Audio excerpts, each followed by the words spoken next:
Welcome to Kenton's videos. Enjoy the video.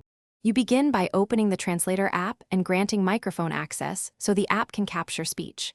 Once done, choose the source and target languages. This tells the algorithm what to listen for and what to produce.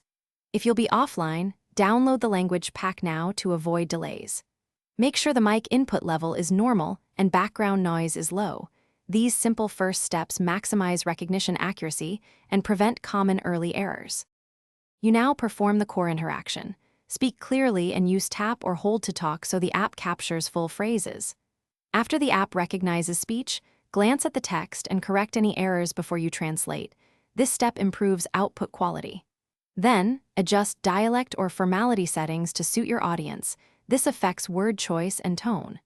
If conversations are rapid, enable continuous mode so the app cues phrases, reducing missed fragments and maintaining conversational flow.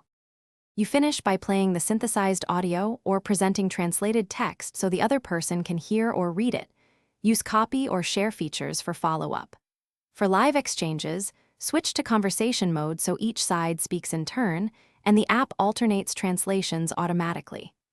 If translations are poor, restart the app, confirm microphone permissions, and re-download the language pack to repair corrupted resources. These troubleshooting steps resolve most persistent problems quickly. Thanks for watching. Consider subscribing if we helped you.